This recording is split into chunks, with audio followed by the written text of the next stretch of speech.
आता बातमी आहे बच्चू कडू आणि राणा दाम्पत्यामधील कलगीतुऱ्याची। बच्चू कडू शेतकऱ्यांच्या प्रश्नावरून नौटंकी करत असल्याचा आरोप करण्यात येतोय। तर मंत्री असताना शेतकऱ्यांसाठी काय केलं अशा सवालाच्या फैरी राणा दाम्पत्याने डागलेल्या आहेत। तर राणा दाम्पत्य भाजपाच्या इशाऱ्यावरून आपल्यावरती टीका करत असल्याचा पलटवार बच्चू कडूंनी केलाय। राणा दाम्पत्य आणि बच्चू कडूंमध्ये जुंपली। आता आमदारकी गेल्यानंतर शेतकरी आठवते। माल्या आमदारकीची फिकर करू नका। बच्चू कडू स्वतःच्याच ताकदीवर आमदार होईल। आमची तुमच्यासारखे लाचार नाही, आम्ही गुलाम नाही आहे पार्टीचे। राणांचा वार, कडूंचा प्रहार। गुवाहाटीला जाताना शेतकऱ्यांना विचारलं काय? उद्धव ठाकरेंच्या मंत्रिमंडळामध्ये मंत्री होते तेव्हा शेतकऱ्यांना विचारलं काय? त्यांनी 4 टर्ममध्ये कुठेही शेतकऱ्यांसाठी आवाज उचलली नाही। नाव स्वाभिमान, तुमची बायको भाजपातून, तुम्ही एक संघटनेत। वारे स्वाभिमान तुमचा, कुठला स्वाभिमान आणलाय? राणा कडू वादाचा नवा अंक। अमरावतीच्या राजकारणात बच्चू कडू आणि राणा दाम्पत्यामधील वाद सर्वश्रुत आहे। ऐन दिवाळीत बच्चू कडू आणि राणा दाम्पत्यामध्ये आरोप प्रत्यारोपांच्या फैरी झडू लागल्या। शेतकऱ्यांच्या कर्जमाफीच्या मागणीसाठी बच्चू कडूंनी राज्यभर दौरा सुरू केलाय। तर कडूंच्या या आंदोलनावरती नवनीत राणांनी बोचरी टीका केली आहे। त्याला बच्चू कडू यांनी सुद्धा जोरदार प्रत्युत्तर दिलंय। दादा, तुम्ही सुद्धा 4 टर्म आमदार होते।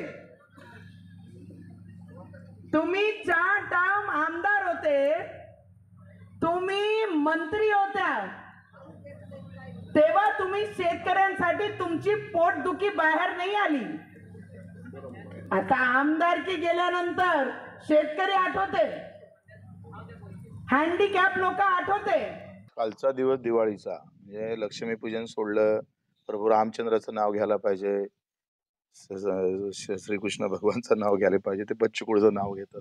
अर्जंट कार्यक्रम आलेला दिसतं मला वाटतं। तेव्हा भाऊन अर्जंट दिलं, यांना कधी काही करा, आज काहीतरी बोला, गुलामीचे लक्षणं दाखवा आम्हाला। आणि मग त्या गुलामीतून ते बोललेले आहे। वरचा कार्यक्रम आल्याबरोबर मला वाटते फॅक्स गिस काहीतरी टेलिग्रामवर काही फोन आला असेल, लगेच ते लक्ष्मीपूजन इतकं महत्वाचा सण सोडून बच्चू कडू आठवला त्याला, याचंच नाव वाटतं। आणि सगळ्यात महत्वाचं आहे का राहिल्या आमच्या आमदारकीचं तुमच्यासारखे लाचार थोडे आहे।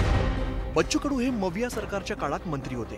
गेल्या वर्षीच्या विधानसभा निवडणुकीत बच्चू कडूंना पराभव स्वीकारावा लागला, पण आता त्यांनी शेतकऱ्यांच्या प्रश्नासाठी आंदोलनाचा मार्ग चोखाळलाय। त्यावरून राणा आणि कडूंमध्ये वादाची ठिणगी पडली आहे। मला जे माहीत आहे ते एकनाथ शिंदे साहेबांना भेटले, त्यांनी म्हटलं की मी आंदोलन थांबवतो, मला MLC द्या, मला कुठंतरी राजकीय पुनर्वसन माझं करा, कुठंतरी मला पद द्या। अशा प्रकारचं कमिटमेंट जर आम्हाला हे सरकार करत असेल तर मी आंदोलन हे शेतकऱ्यांसाठी मांडलेलं सोंग बंद करायला तयार आहे। अशा प्रकारचं नेहमीप्रमाणे ब्लॅकमेल सरकारला करण्याची त्यांनी पाऊल उचललेलं आहे। आमचा फोटो छापला होता तुम्ही पाठिंबा घेऊन, नंतर बदलले अधिक, मग राष्ट्रवादी काँग्रेसचा पाठिंबा घेतला, आता भाजपचा पाठिंबा घेऊन फिरताय। ही लाचारी इतकी।